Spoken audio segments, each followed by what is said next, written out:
शारदां देवीं रामकृष्णं जगद्गुरुं पादपद्मे तयोः श्रित्वा प्रणमामि मुहुर्मुहुः। नमः श्रीयतिराजाय विवेकानन्दसूरये सच्चित्सुखस्वरूपाय स्वामिने तापहारिणे। ঠাকুর মা স্বামীজির প্রিয় ভক্ত অনুরাগীবৃন্দ, আজকের অনুধ্যানে আপনাদের সবাইকে আন্তরিক স্বাগত জানাচ্ছি। আজকের অনুধ্যানের বিষয় শ্রীমদ্ ভগবত গীতা। শ্রীমদ্ ভগবত গীতার আজ আমরা ত্রয়োদশ অধ্যায়ে মোটামুটি শেষের দিকে এই অংশটি আলোচনা করব। আসুন তাহলে আমরা শুরু করি। আজকের অনুধ্যান এর বিষয় হলো শ্রীমদ্ ভগবত গীতা।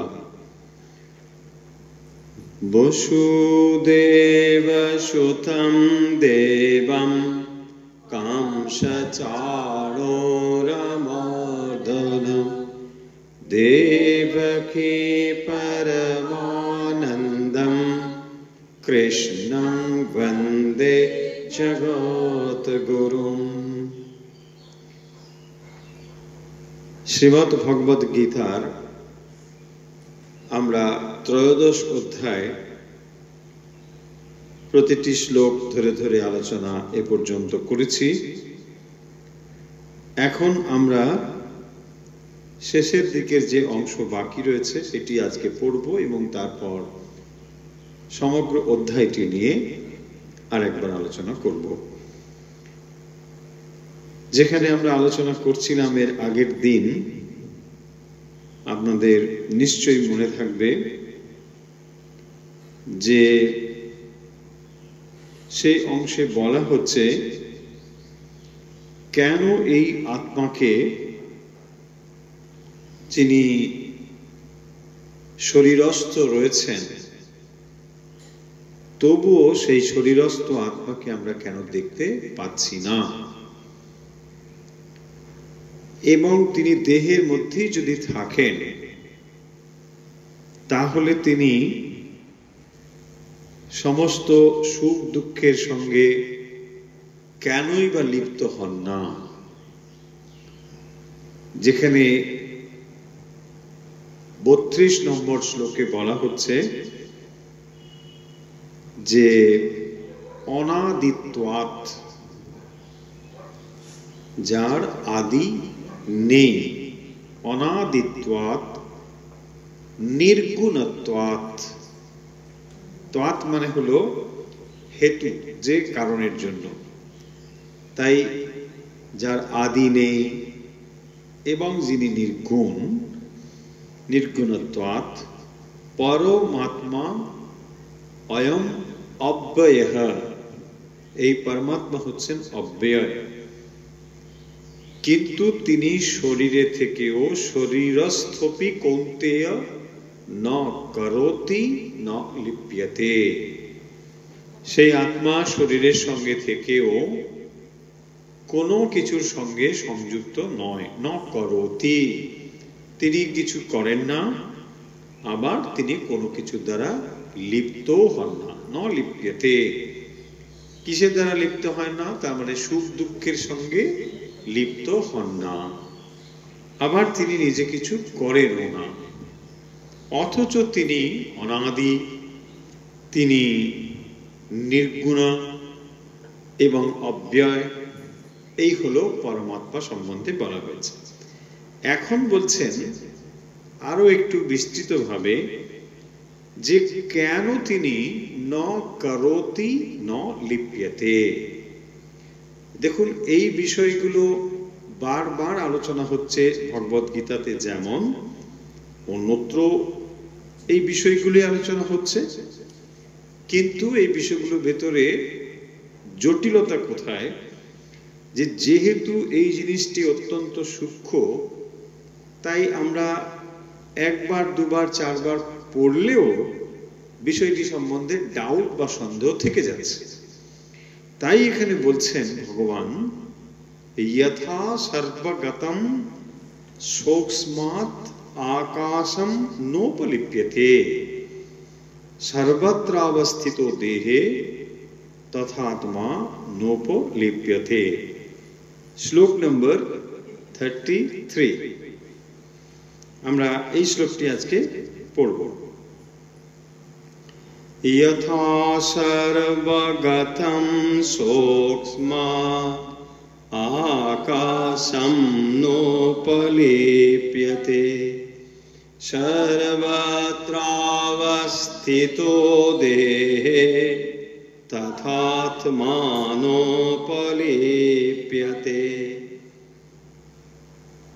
দুটি শব্দই দুটি লাইনে কমন। নোপলিপ্যতে পরেও বলা হচ্ছে নোপলিপ্যতে। কি বলা হচ্ছে? যথা সর্বগতম সূক্ষ্মাৎ আকাশম নোপলিপ্যতে। 32 নম্বরে যথা মানে হচ্ছে যেমন, উপমা দিয়ে বলছেন। সর্বগতম আকাশম, সর্বব্যাপী আকাশ যেমন, ন উপলিপ্যতে কোনো কিছুতেই লিপ্ত হয় না। আকাশের মধ্যে সমস্ত কিছু থাকে, কিন্তু কোনো কিছুই আকাশে লিপ্ত হয় না। আকাশের মধ্যে চেয়ার টেবিল ঘর বাড়ি মানুষ সবই রয়েছে, কিন্তু কোনো কিছু আকাশের সঙ্গে যুক্ত হয়ে আছে কি? নেই।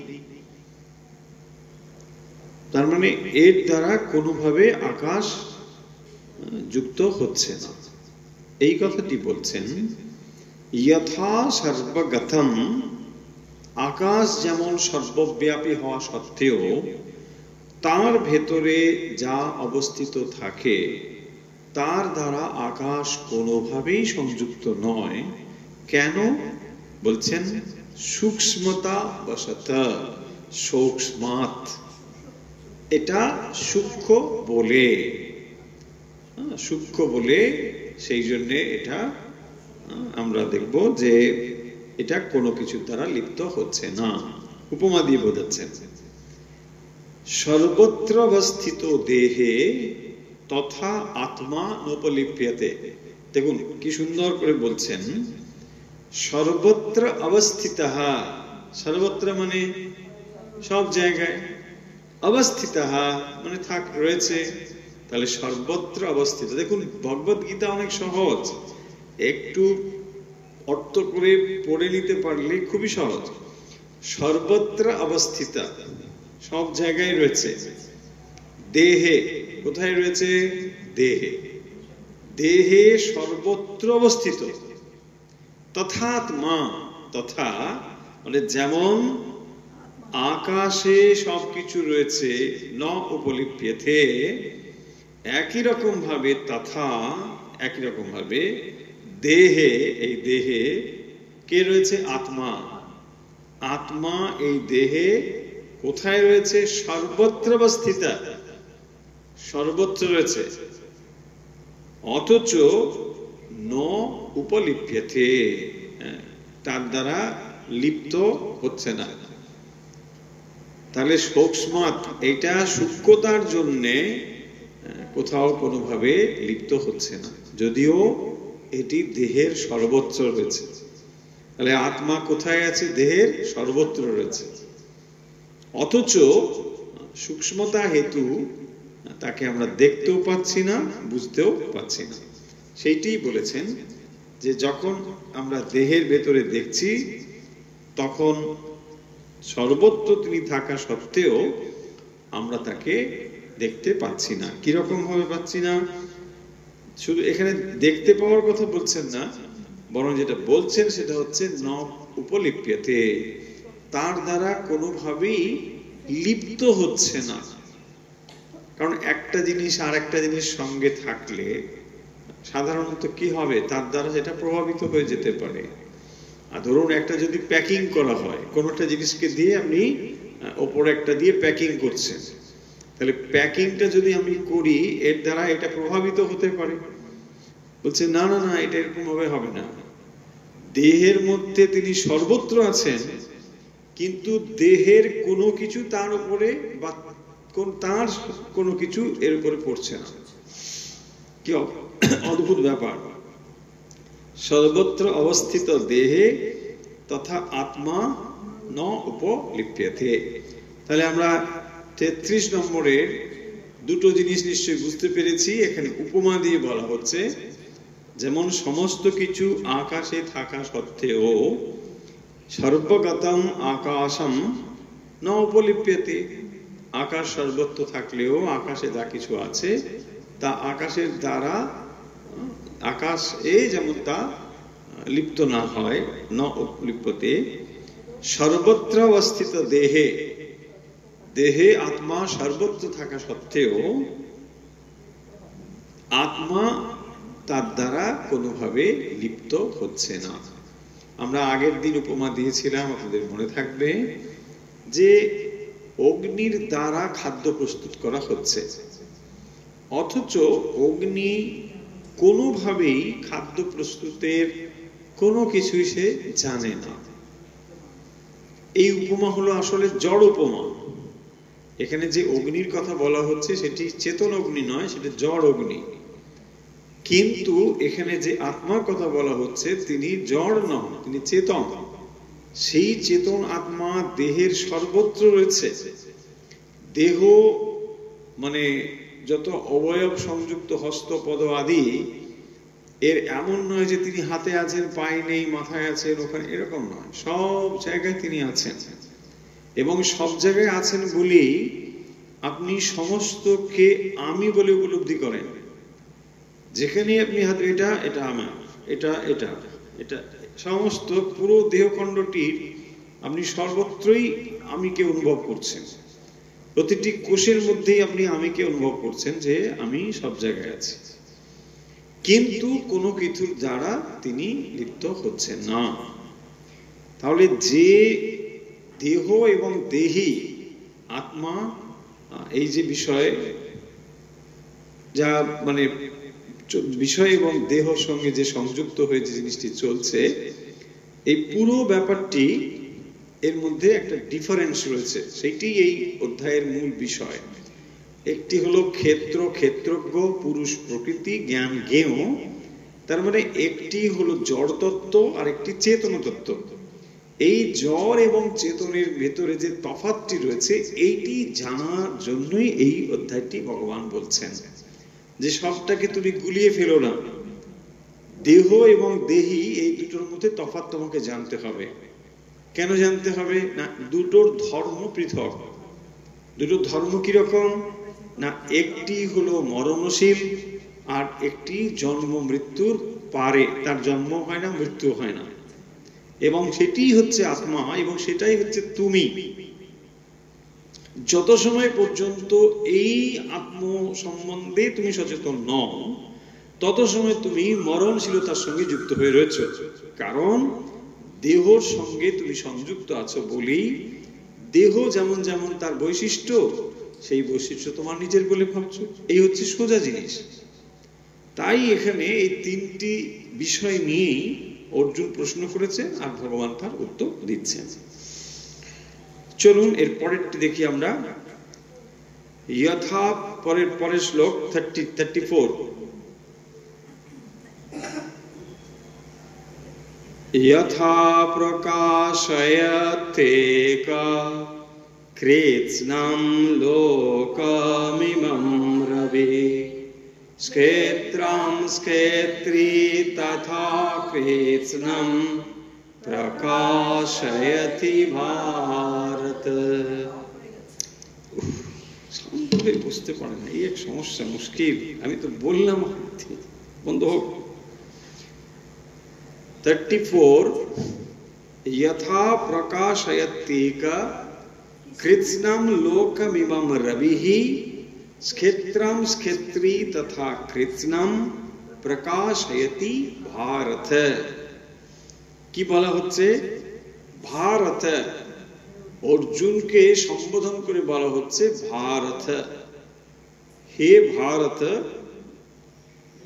यथा যেমন এক রবিহি এক সূর্য ইমম কৃৎস্নম লোকম প্রকাশয়তি, যেমন একটি সূর্য সমগ্র জগৎকে প্রকাশ করে থাকে, ঠিক সেই রকম ভাবে ক্ষেত্রাম ক্ষেত্রী তথা কৃৎস্নম প্রকাশয়তি ভারত। প্রকাশয়তি মানে প্রকাশ করে। কি উপমা দিচ্ছেন এখানে? যেমন অনেক সূর্য নয়, একটি সূর্য। একটি সূর্য যেমন এই সমগ্র জগৎকে উদ্ভাসিত করেছে, প্রকাশিত করেছে, ঠিক একই রকম ভাবে সেই ক্ষেত্র, মানে ক্ষেত্র আর ক্ষেত্রী, এখানে ক্ষেত্রজ্ঞ বলে শব্দটি ক্ষেত্রী বলা হয়েছে। তাহলে ক্ষেত্রের মধ্যে সেই যে চৈতন্য রয়েছেন বা ক্ষেত্রজ্ঞ যিনি, তিনি এখানে সব কিছুকে প্রকাশ করেছেন। আগেই বলা হয়েছে যে অনেক ক্ষেত্র না, অনেক ক্ষেত্র হতে পারে, কিন্তু ক্ষেত্রজ্ঞ একজন। সেই যে ক্ষেত্রজ্ঞ একজন যিনি চৈতন্য, তিনি এই সমস্ত কিছুকে প্রকাশ করেছেন। তাহলে তিনি এই সমস্ত কিছুকে প্রকাশ করেছেন কিরকম? সূর্যের মতো। বলছেন সূর্য যেমন সমস্ত কিছুকে প্রকাশ করে, সূর্য অনেক নাকি এক? দেখুন, সূর্যকে অনেক বলে মনে হতে পারে, কারণ যখন সূর্য এক এক জায়গায় প্রতিবিম্বিত হচ্ছে তখন সূর্যকে নানা বলেই মনে হবে। আপনি সমুদ্রের উপরে সূর্যোদয় দেখছেন, আপনি নদীর পাড়ে সূর্যকে উদিত হতে দেখছেন, অরণ্যের ভেতর থেকে সূর্যকে উঠে আসতে দেখছেন। এই যে নানা জায়গায় সূর্যের আপনি উদয় দেখছেন, তাহলে সূর্য কি নানা না এক? এই উপমা দিয়ে বলছেন, যদিও তিনি নানাভাবে উদ্ভাসিত হচ্ছেন। দেখুন, কথাটি খুব সহজ, কিন্তু এবারে বুঝুন তো এইটার প্র্যাকটিক্যালিটি কোথায়, কি বলছেন এর ভেতরে। তার মানে যত মানুষ আপনি দেখছেন তার ভেতরে ওই একই সূর্যের প্রকাশ, এই কথাটি এখানে বলছেন। শুধু মানুষ নয়, মানুষ, জীব জন্তু, যত যা কিছু উদ্ভাসিত হয়েছে সমস্ত কিছুর ভেতরে সেই একই চৈতন্যের প্রকাশ, এটি বলা হচ্ছে বারবার করে। সেইটাই বলছেন, ক্ষেত্রম ক্ষেত্রী তথা কৃৎস্নম। কৃৎস্নম মানে সমগ্র, সমস্ত কিছু প্রকাশ হয়েতি ভারত। হে অর্জুন, যেরকম ভাবে সূর্য সমস্ত কিছুকে প্রকাশ করে, ঠিক একই রকম ভাবে সমস্ত কিছুকে সেই চৈতন্য প্রকাশ করেছে। এবং সেই চৈতন্য আর কেউ নয়, তুমি নিজেই সেই চৈতন্য। সেই চৈতন্য তোমার ভেতরে রয়েছে। এখন প্রশ্ন হতে পারে যে দেখুন, চৈতন্য, আত্মা ইত্যাদি সব বলা হচ্ছে, যে ধুঁয়ো যখন হয় আকাশকে মলিন করতে পারে না, এটা ঠিক কথা। ধুঁয়ো উঠলে আকাশকে মলিন করবে, আকাশ ধুঁয়োর দ্বারা লিপ্ত হবে না, একটু আগেই আমরা পড়লাম। কিন্তু দেখুন, যখন সেটি ক্ষুদ্রতার মধ্যে এসে পড়বে তখন মলিন করা সম্ভব। কিরকম না, যখন ধুঁয়ো হয় দেখবেন দেওয়ালটা কালো হয়ে যেতে পারে, তাহলে ধুঁয়ো দেওয়ালকে কালো করছে কিন্তু আকাশকে মলিন করতে পারে না। ঠিক সেরকম ভাবে আপনি যে সুখ দুঃখের অনুভব করেন, ওটা আপনি করেন এই কারণের জন্য যে ক্ষুদ্রতার ভেতরে আপনি তখন সুখ দুঃখের অনুভব করছেন। এই আপনি সুখী হচ্ছেন, আপনি দুঃখী হচ্ছেন, কিন্তু তার দ্বারা আত্মা লিপ্ত হচ্ছে তা নয়। কিন্তু এটা যেন হয়, বাস্তবিক তিনি কোনো কিছুর সঙ্গে লিপ্ত নন। তিনি কোনো কিছুর সঙ্গে লিপ্ত না হওয়া সত্ত্বেও এই অনুভবটা হতে পারে। সেই জন্য এখানে এই কথাটি বলছেন। ভারী সুন্দর দুটো উপমা দেওয়া হয়েছে। প্রথম উপমাতে বলা হয়েছে আকাশের কথা, যেমন মানে আকাশ এর মধ্যে সমস্ত কিছু থাকলেও আকাশ যেমন কোনো কিছুর দ্বারা লিপ্ত হয় না, ঠিক একই রকম ভাবে দেহের মধ্যে আত্মা সর্বত্র থাকলেও কোনো কিছুর দ্বারা আত্মা লিপ্ত হচ্ছেন না, অথচ সেই আত্মা ছাড়া কোনো কিছু প্রকাশিত হবে না, কারণ একমাত্র প্রকাশশীল বস্তু হচ্ছেন আত্মা, তিনি ছাড়া আর সমস্ত কিছুই অপ্রকাশ। তাই তিনি বলছেন যে আমি সমস্ত দেহের মধ্যে রয়েছি, এবং এই যে সমস্ত দেহের মধ্যে রয়েছেন, তখনই আমাদের প্রশ্ন উঠবে তাহলে দেহগুলো আলাদা, ফলে দেহিও নিশ্চয় আলাদা হবে। বলছেন না, দেহ আলাদা হলেও দেহি কিন্তু আলাদা নয়, যিনি আত্মা তিনি এক। দেখুন কি অদ্ভুত একটা তত্ত্ব। এই তত্ত্বে যদি আপনি প্রতিষ্ঠিত হতে পারেন, আপনি তখন কারোর প্রতি রাগ দেশ কিছুই করতে পারবেন না, কারণ নিজের প্রতি নিশ্চয়ই আপনি রাগ দেশ করতে পারেন না। যত সময় এই তত্ত্বটি অনুভূত না হয় তত সময় রাগ দেশ চলে। তাহলে রাগ দেশ কেবলমাত্র তখনই বিলুপ্ত হবে যখন কারো যথার্থ রূপে আত্মজ্ঞান হবে, কারণ তিনি সর্বভূতে ব্রহ্ম দর্শন করছেন। সর্বভূতে ব্রহ্ম দর্শন করলে পরে তখন আর তার এই জিনিসটি থাকে না। হয়েছে? এইটি হচ্ছে এই শ্লোকে বলা হয়েছে। পড়ে ফেলি এর পরেরটিও, এগুলো খুব বেশি বলার দরকার নেই, আগে এগুলো অলরেডি আমরা বলে ফেলেছি। 35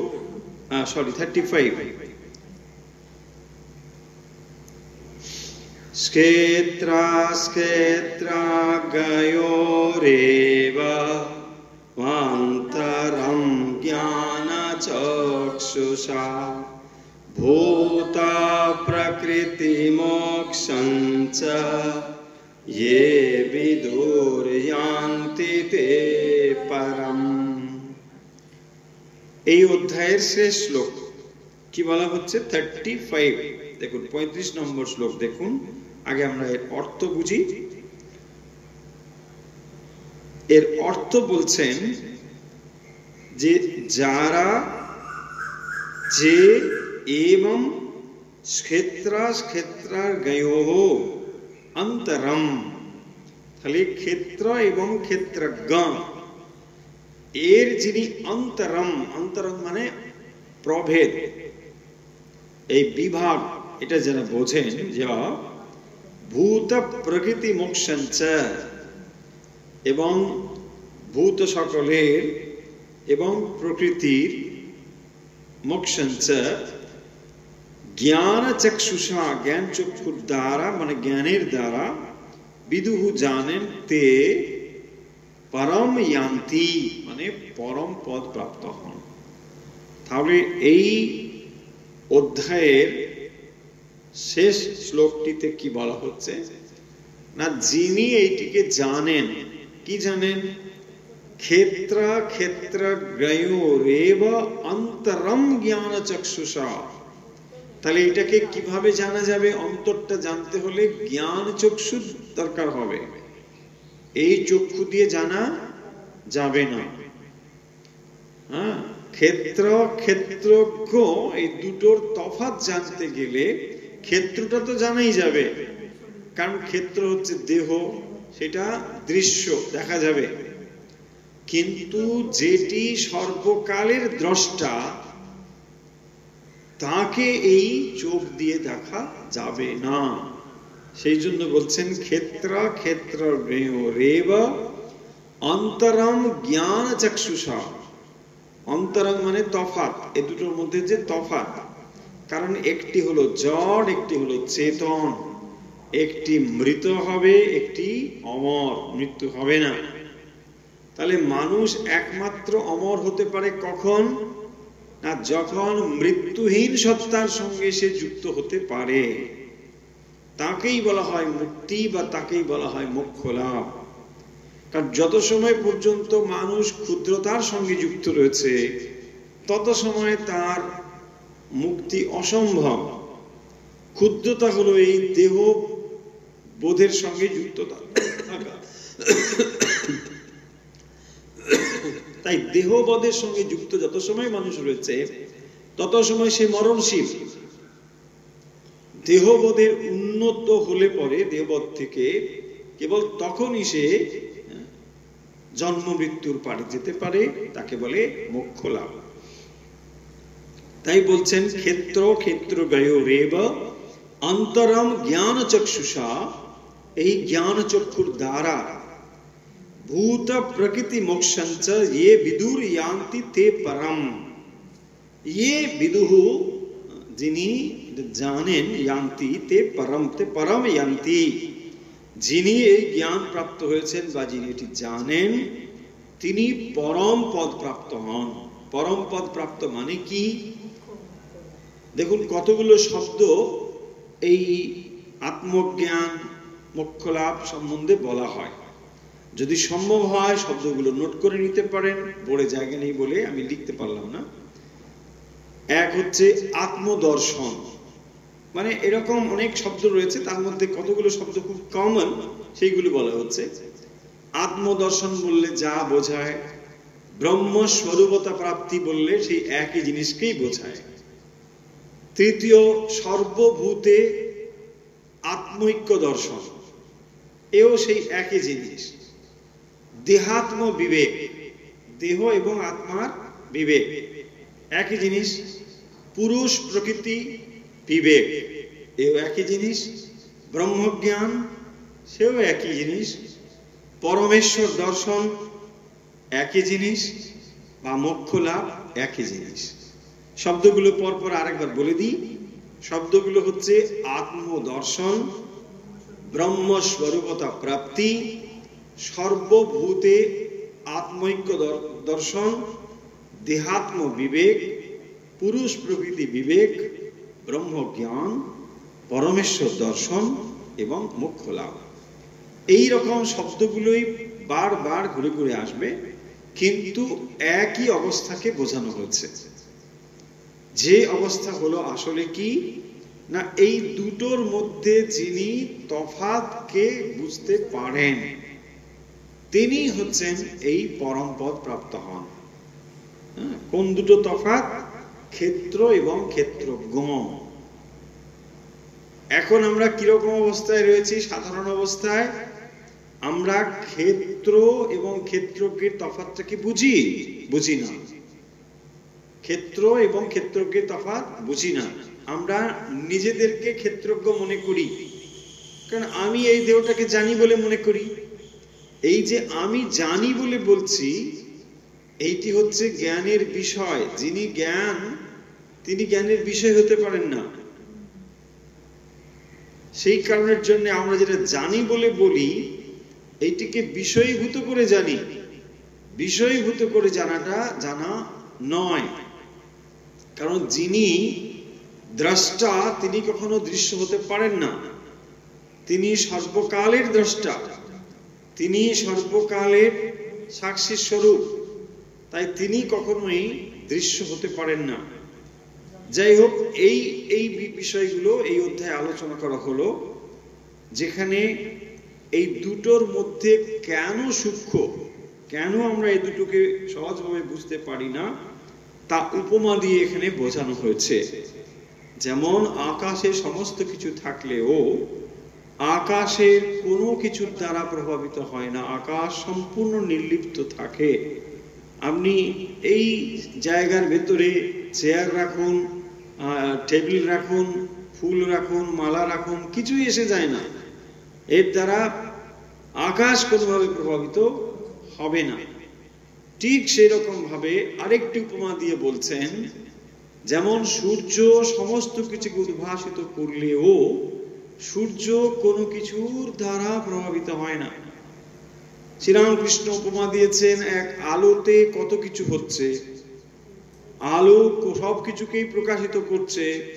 চোর তার চুরির অর্থ গুনছে, কেউ ওখানে জুয়া খেলছে, বলছে আলো তার দ্বারা কোনো প্রভাবিত হচ্ছে না। এবং আরেকটি পয়েন্ট এখানে যেটি বলা হচ্ছে এই উপমার ভেতর দিয়ে, সেটি হচ্ছে কৃৎস্নম প্রকাশয়তি ভারত, সমস্ত কিছুকে তিনি প্রকাশিত করছেন, কিন্তু সূর্য যেমন একটি, এক সূর্য, অনেক সূর্য নয়। তাহলে অনেক সূর্য যখন নয় বলছেন, তাহলে এখানে এক আত্মা, এই তত্ত্বটি প্রতিষ্ঠিত হচ্ছে। আত্মা অনেক নয়, আত্মা এক। এখন আপনার মনে একটা প্রশ্ন উঠতে পারে যে তাহলে আত্মা যদি এক হয় তাহলে আমি আমি হলাম কি করে? মানে এ বি সি ডি, ধরুন অনেক মানুষ আছেন, তাহলে এতগুলো মানুষ আলাদা আলাদা তো বিহেভ করছে, আলাদা নাম, আলাদা সব কাজ করছে। আপনি বলছেন এর ভেতরে চৈতন্য আত্মা সব এক। যদি তাই হবে তাহলে পৃথকত্বটা হলো কোত্থেকে? এই যে এ বি সি আলাদা আলাদা হয়ে গেল, এটা কি করে হলো? হ্যাঁ, সমস্ত কিছু আলাদা আলাদা হওয়া সত্ত্বেও, মানে একই আত্মা সকলের ভেতরে প্রকাশিত হলেও এর দ্বারা আত্মা কোনোভাবে লিপ্ত হচ্ছে না। এর কারণ হলো যে এই যার উপরে আত্মা প্রতিবিম্বিত হচ্ছেন সেই ক্ষেত্রগুলো আলাদা হতে পারে। ক্ষেত্রগুলো আলাদা হলেও ক্ষেত্রজ্ঞ আলাদা নন। ক্ষেত্রজ্ঞ যেহেতু আলাদা নন, সেই কারণের জন্য এই পাত্রগুলো আলাদা আলাদা বিহেভ করছে। তাহলে দেখুন, পাত্র বিহেভ করছে মানে, ধরুন যদি আমরা একটা কংক্রিট এক্সাম্পল নিই, যে এখানে একটি জলপাত্র রাখা হয়েছে, একটা ঘট, তার মধ্যে জল রয়েছে। এখানে আরেকটি ঘট, তার মধ্যে জল রয়েছে। তাহলে এই ঘট, যতই ঘট থাকুক, সমস্ত ঘটগুলো কিন্তু এক একটা থেকে এক একটা পৃথক। কিন্তু সূর্য সকলের ভেতরেই প্রতিবিম্বিত হচ্ছে। তাহলে একদিকে যেমন মানে ইউনিটি আছে, আবার ডাইভার্সিটিও আছে। দেখুন এইখানেই মজাটা। যদি কেবল ইউনিটি থাকতো তাহলে আমরা সব এক রকমই বিহেভ করতাম। তোমার নাম কি? সকলে আমরা বলতাম এক নাম। তা করছি না। তাহলে ইউনিটিও আছে, আবার ডাইভার্সিটিও আছে। এই ডাইভার্সিটির নাম হচ্ছে জগৎ, ইউনিটির নাম হচ্ছে পারমার্থিকতা, হলো আধ্যাত্মিকতা। তাহলে যখন আপনি এই নানা কিছুর সঙ্গে যুক্ত আছেন, নানাত্বে যুক্ত আছেন, তাকেই বলা হয়েছে জগৎ। এই জগতের ভেতরে তো আমরা রয়েছি, মানে আমরা নানাত্বের মধ্যে রয়েছি, বৈচিত্র্যের মধ্যে রয়েছি। এই বৈচিত্র্য থেকে যখন পারমার্থিক ভাবে আপনি একত্বে পৌঁছবেন, তাকেই বলা হয় আধ্যাত্মিক জার্নি। এটাই হচ্ছে আধ্যাত্মিক জার্নি। আধ্যাত্মিক ভাবে আমরা যে যাচ্ছি সেটা হলো এটাই, অর্থাৎ বহুত্ব থেকে একত্বে পৌঁছানো। বহুত্ব তো দেখাই যাচ্ছে, আমরা যে বহুত্ব হয়ে রয়েছি এটা দৃশ্যমান, দেখতে পাচ্ছি। কিন্তু এই আধ্যাত্মিকতা আমাদের এই তত্ত্বটি বলে যে যা আমরা বহুত্ব ভাবে দেখছি তার পেছনে একটি একত্ব রয়েছে।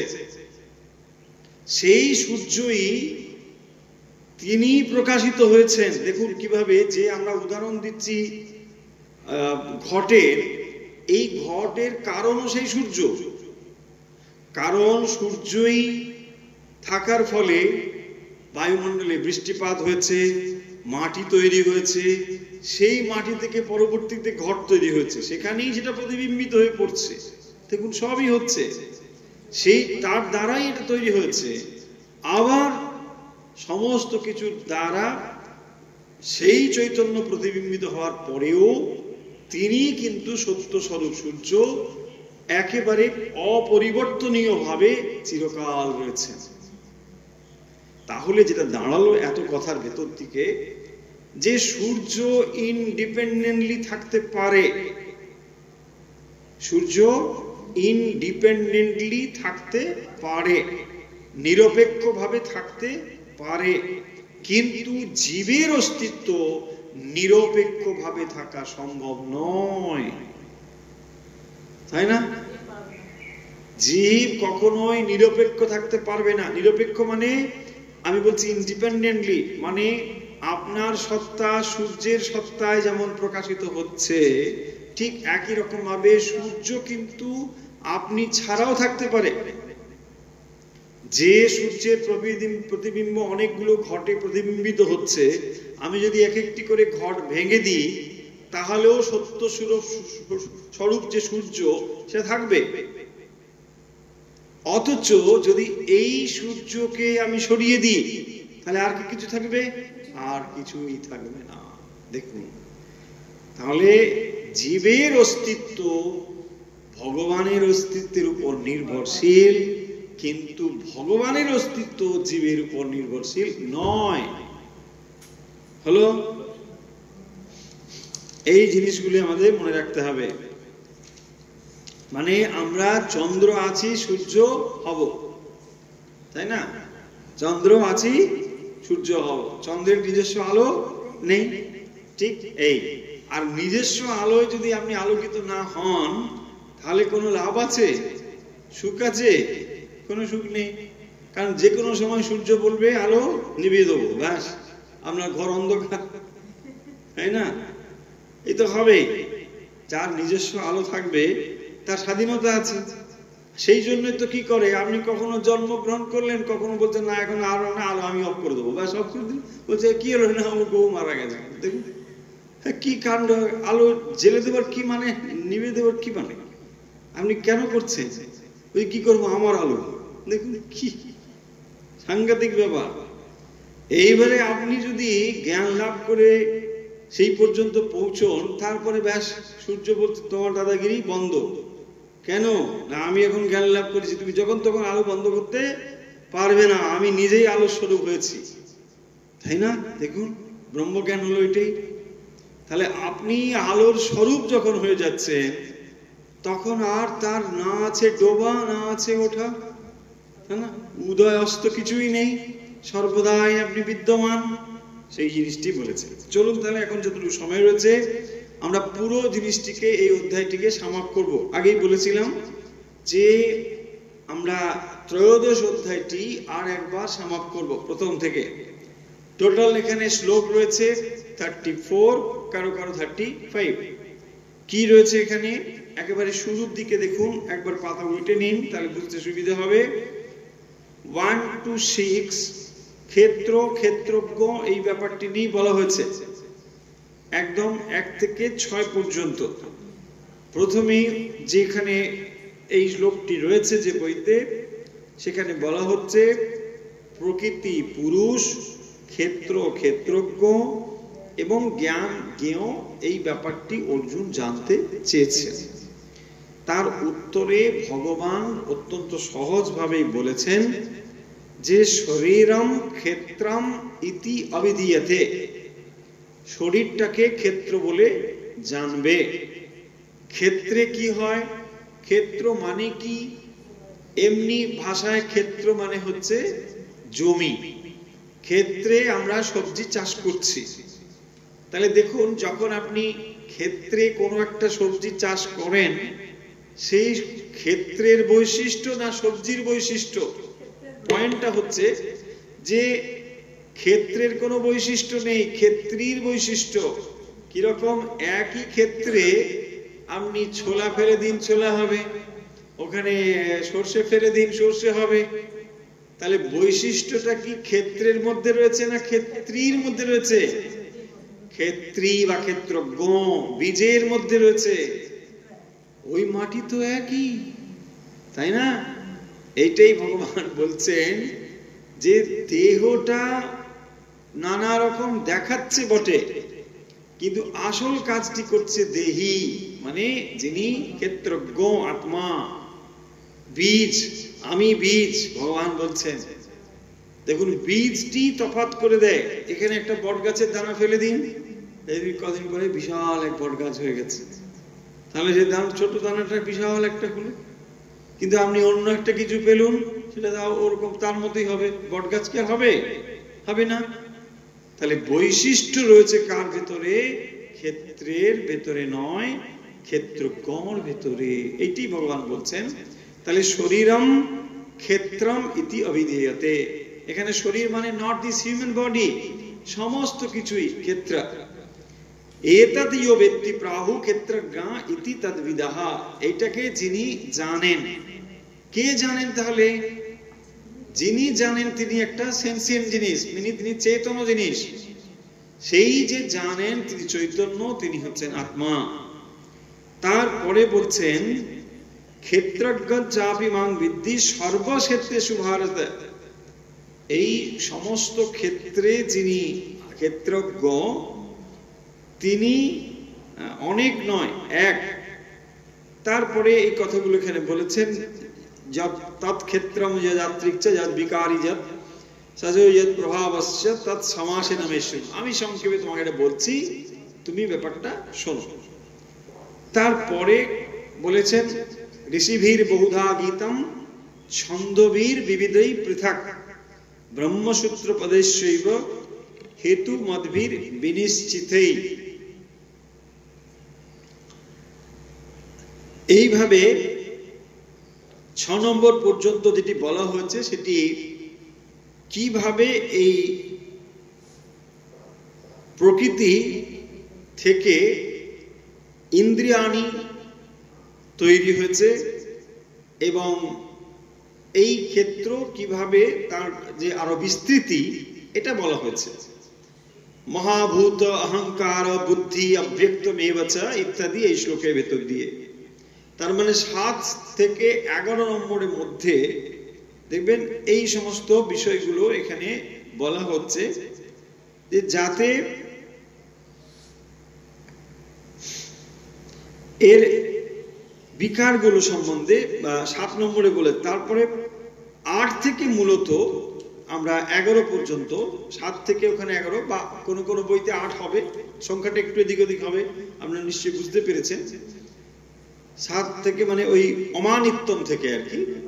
তো অমানিত্যম থেকে কতগুলো জ্ঞানের কথা বলা হয়েছে, মানে গুণের কথা বলা হয়েছে। সেই গুণগুলো আসলে কি না, এটা হলো জ্ঞানের সাধন। যারা জ্ঞান অভ্যাস করবেন তাদের এইগুলো হচ্ছে সাধনা, মানে এইগুলো করে তিনি এই গুণগুলো অর্জন করবেন। এবং এইটি জ্ঞানীর লক্ষণও বটে। যিনি পূর্ণ জ্ঞানী এগুলো তার স্বাভাবিক অবস্থা। আমরা বহুবার বলেছি, যেটি জ্ঞানীর লক্ষণ সেইটি সাধকের সাধনা। হ্যাঁ, যেটা তার স্বাভাবিক অবস্থা জ্ঞানীর, আমাদের কাছে এটা হচ্ছে সাধনার বিষয়।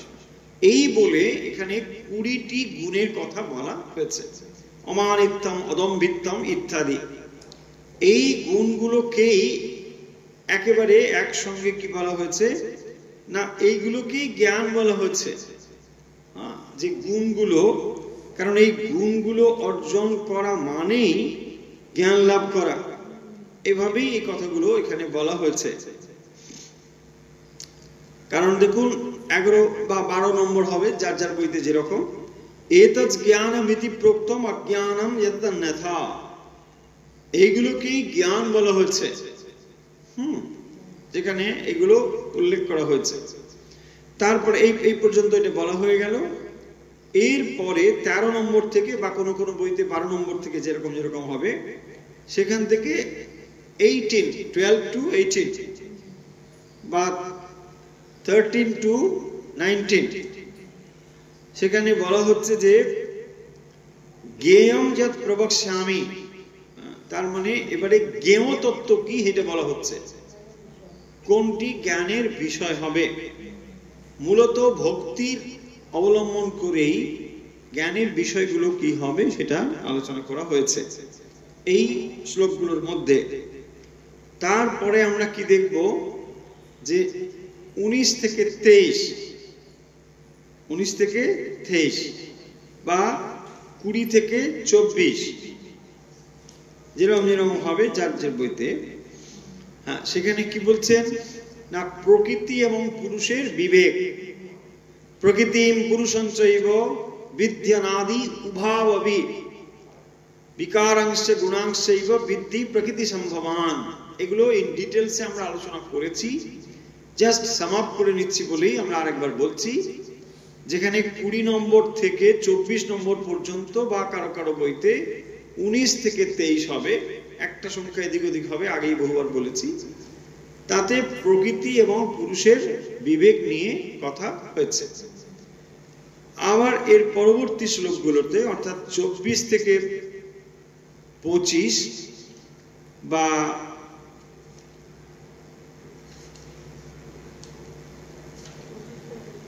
হ্যাঁ 25 থেকে 26 যে কি করে এটা লাভ করা যাবে, মানে আত্মজ্ঞান লাভের যে বিভিন্ন পথ, সেই পথ এখানে বলেছেন।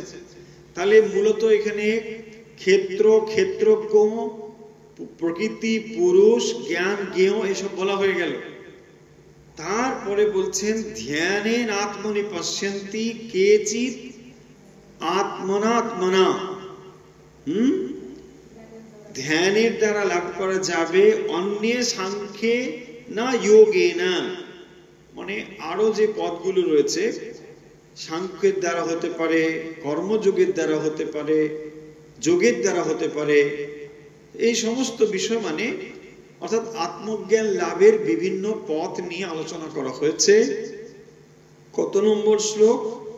না 25, 26 এই কথাগুলো রয়েছে, বা কারো কারো বইতে 24, 25 হবে, যাই হোক। এর পরের শ্লোক অর্থাৎ 27, 27 থেকে একেবারে শেষ অবধি কি বলা হয়েছে?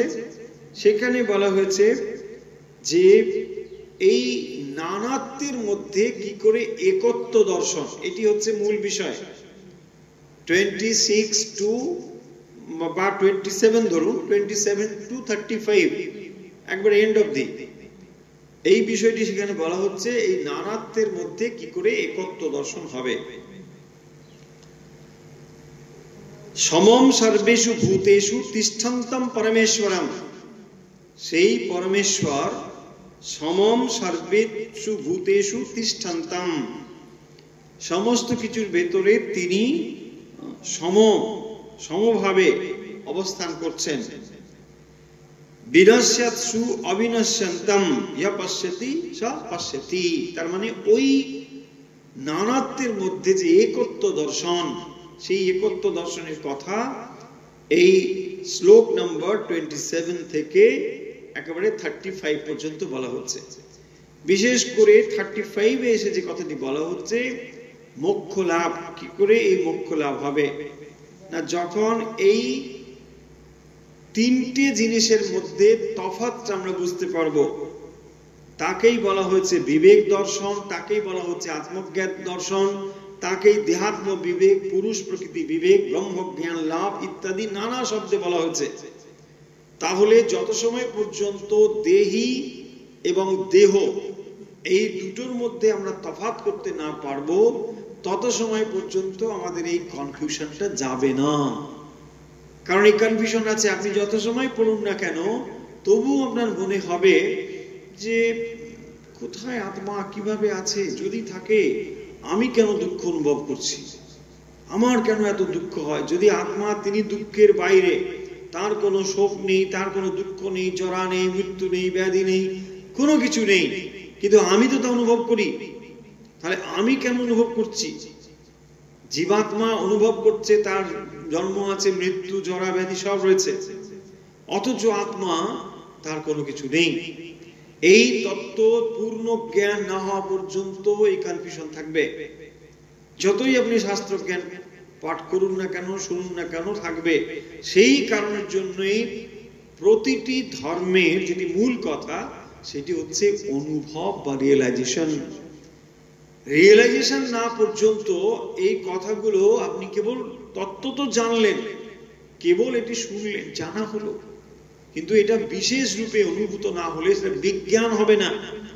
শ্রীরামকৃষ্ণ এই দুটোর মধ্যে তফাৎ করেছেন, একটিকে জ্ঞান বলেছেন, একটিকে বিজ্ঞান বলেছেন। হ্যাঁ, জানা মানে এই রকম জানা, দুধ খেলে পুষ্টি হয় এটা আপনি জেনেছেন, কিন্তু দুধ খেয়ে যখন হৃষ্টপুষ্ট হয়েছেন এইটাকে বলে বিজ্ঞান। তার মানে একটা হলো প্র্যাকটিক্যাল নলেজ, একটা থিওরিটিক্যাল নলেজ। যখন থিওরিটিক্যালি আপনি এটা জেনেছেন তখন এটা জানা হলো, নিঃসন্দেহে এটাও একটা ব্যাপার। কারণ এই থিওরিটিক্যাল নলেজ না হলে প্র্যাকটিক্যাল নলেজ হবে না। থিওরিটিক্যাল নলেজ হলো মানেই সব হয়ে গেল, এটাও যেন না ভাবি। যত সময় পর্যন্ত এটি পূর্ণ অভিজ্ঞতা সঞ্চিত না হচ্ছে, প্র্যাকটিক্যাল নলেজ না হচ্ছে, তত সময় পর্যন্ত এটি কিন্তু পরোক্ষ জ্ঞান। তাহলে এই যে শাস্ত্রের জ্ঞান, এটি ভগবান যখন বলছেন এটি তার অনুভূত সত্য, তিনি এটা জানেন। বা যখন অন্যান্য মহাপুরুষরা কথা বলেন তাদের কাছে সেটি পরীক্ষিত সত্য, অনুভূত সত্য। কিন্তু যিনি এটা পড়ছেন তার কাছে এটা অনুভূত সত্য নয়, তার কাছে এটা পরোক্ষ জ্ঞান। তিনি এই জ্ঞানটি প্রাপ্ত হয়েছেন, বই পড়েছেন, কোনো মাধ্যম থেকে পেয়েছেন, কিন্তু যত সময় পর্যন্ত তিনি এটাকে এক্সপেরিমেন্ট না করছেন, অনুভব না করছেন, তত সময় পর্যন্ত এই জ্ঞানটি তার প্রত্যক্ষ উপলব্ধি নয়। সেই জন্য অধ্যাত্ম জীবনে যেটি সব থেকে বড় দরকার, সেটা হচ্ছে প্রত্যক্ষ অনুভূতি।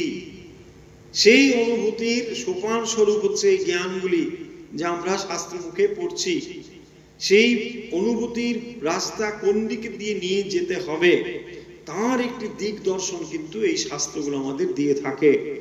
তাই শাস্ত্র জ্ঞান পাঠ করবার পরে, জানবার পরেও আমাদের অভিপ্রায় থাকে যে কিভাবে আমরা এগুলোকে আমাদের প্র্যাকটিক্যাল লাইফে অনুভব করতে পারি। যত সময় পর্যন্ত না পারি, সেগুলোর বিশেষ কোনো মূল্য হবে না। শ্রীরামকৃষ্ণ ঠাকুর বারবার বলছেন যে পাখি যখন ভালো সময় থাকে রাম রাম হরি হরি বলে, কিন্তু যখন বিপদে পড়ে তখন সে কিন্তু ট্যাঁ ট্যাঁ করে। আমাদের অবস্থাও খানিকটা সেরকমই। শাস্ত্র জ্ঞান আমাদেরকে সত্যটাকে জানিয়ে দিচ্ছে, কিন্তু এটা পূর্ণ উপলব্ধি ছাড়া এই জিনিসটি পূর্ণভাবে জ্ঞান হবে না। দেহ এবং আত্মা যে দুটো আলাদা, এই জ্ঞান আপনার ভেতরে হবে। যত সময় পর্যন্ত এই দেহ এবং আত্মা দুটো তফাৎ জ্ঞান না হচ্ছে, তত সময় পর্যন্ত দেহের যত রকম ব্যাপার সব কিছুর সঙ্গে আপনি সংযুক্ত হয়ে আছেন। অর্থাৎ দেহটি পরিবর্তন হচ্ছে, দেহের ভেতরে, দেহ মানে কি, দেহ মন বুদ্ধি একসঙ্গে তিনটেকে আমরা ধরবো। তাহলে মনের উপর দেখুন, আসলে যেটা হয় যখন আমরা সুখ দুঃখ অনুভব করি, সেটা কিভাবে করি? মনের উপরই করি। অথচ মনটাকে আমি ভাবার ফলে সমস্ত সুখ দুঃখের ভাগী আমি হয়েছি। এই বিভাজনটুকু যখন জানতে পারে, এখানে একটা সূক্ষ্ম বিভাজন রয়েছে, সেই সূক্ষ্ম বিভাজনটিকেই যিনি উপলব্ধি করতে পারেন, জানতে পারেন, তিনি সর্বকালের জন্য সুখ দুঃখের পারে চলে যেতে পারেন। তাকেই বলা হয়েছে মোক্ষ লাভ, তাকেই বলা হয় আত্মদর্শন, তাকেই বলে দেহাত্ম বুদ্ধি, ব্রহ্মজ্ঞান, মোক্ষ লাভ, পরমেশ্বর দর্শন, ভগবান লাভ ইত্যাদি। এই হচ্ছে তার সমার্থক শব্দ। চলুন তাহলে আজকের কথা আমরা এখানে শেষ করছি। আজকে আমরা প্রসঙ্গত ত্রয়োদশ অধ্যায়টি সমাপ্ত করলাম। এরপর আমরা নতুন অধ্যায় নিয়ে আলোচনা করব। যে যেখান থেকে আমাদের সঙ্গে এই মুহূর্তে রয়েছেন, আসুন আমরা শুরু করছি অভ্যাস।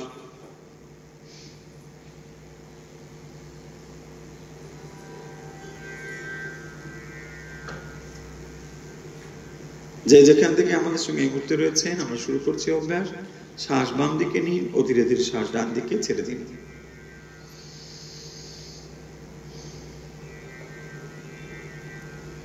শ্বাস নিন বাম দিকে ধীরে ধীরে,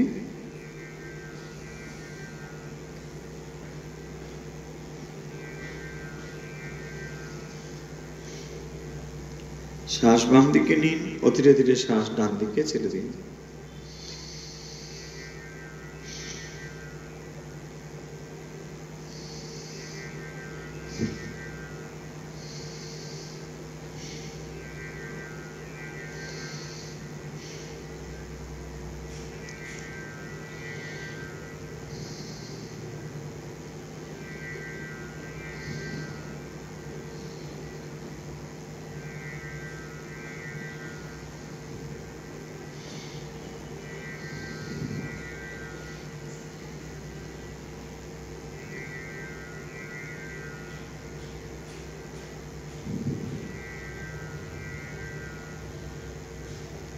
হয়েছে, রিল্যাক্স। এবার ডান দিকে শ্বাস নিন ও ধীরে ধীরে শ্বাস বাম দিকে ছেড়ে দিন।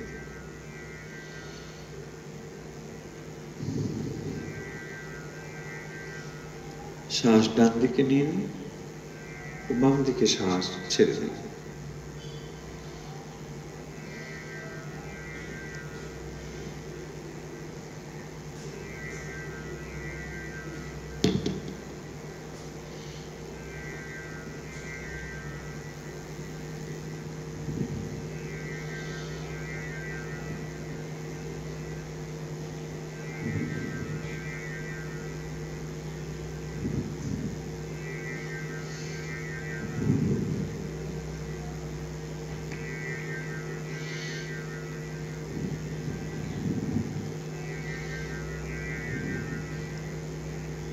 হয়েছে, রিল্যাক্স।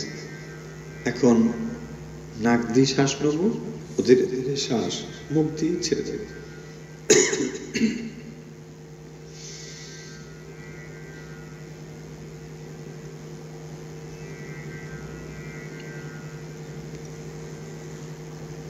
শ্বাস ভরে নিন নাক দিয়ে, এবার ধীরে ধীরে শ্বাস ছেড়ে দিন মুখ দিয়ে।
হয়েছে, রিল্যাক্স।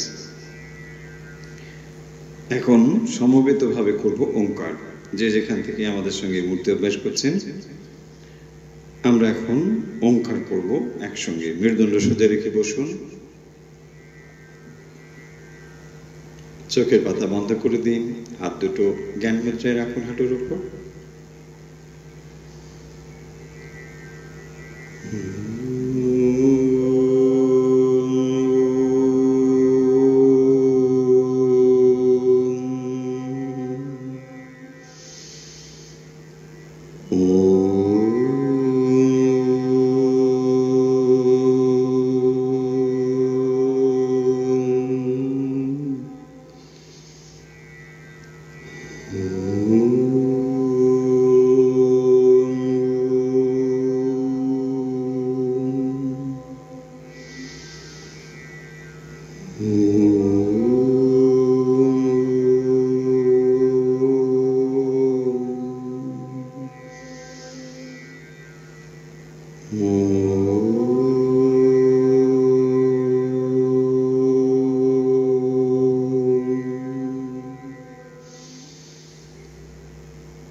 হরি ওম তৎসৎ।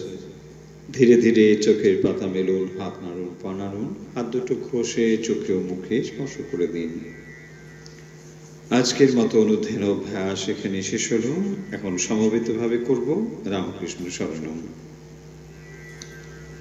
রামকৃষ্ণ শরণম, রামকৃষ্ণ শরণম, রামকৃষ্ণ শরণম শরণ।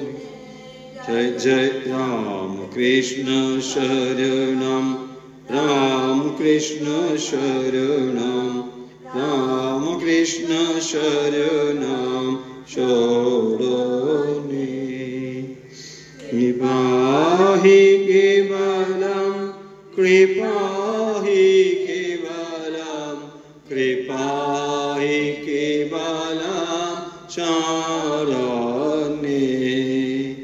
कृपा हि केवलम, कृपा हि केवलम, कृपा हि केवलम शरणे। राम कृष्ण शरणम, राम कृष्ण शरणम, राम कृष्ण शरणम शरणे। विपाये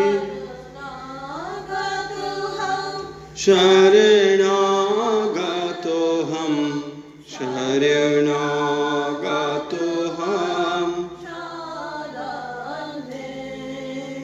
शरणागतोऽहं,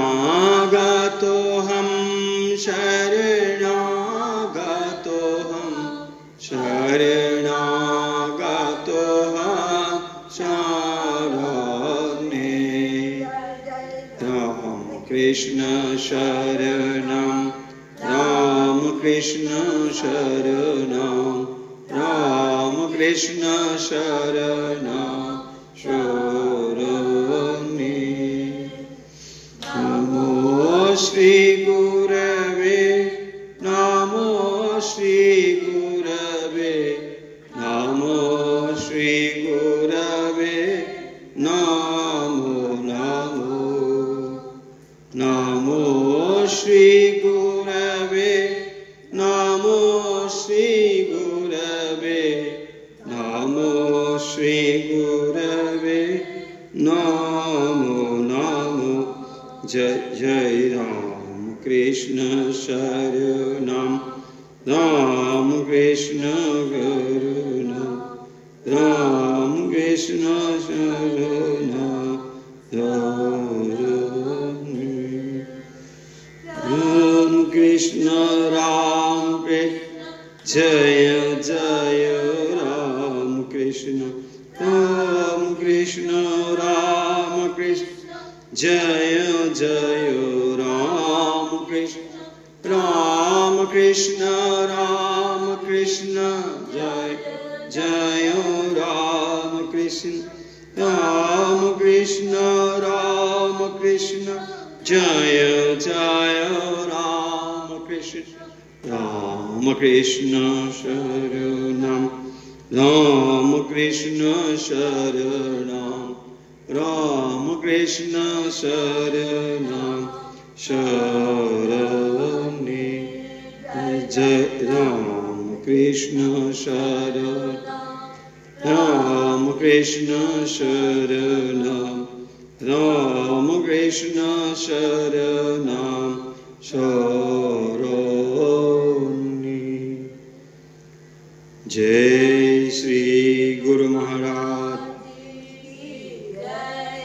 जय महामाई की जय, जय स्वामी जी महाराज जी की जय, जय महामाई की जय।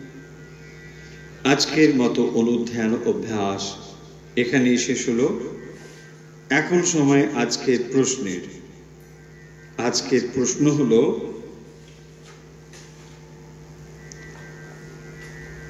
क्षेत्रक्षेत्रज्ञयोरेव অন্তরম জ্ঞান চক্ষুষা।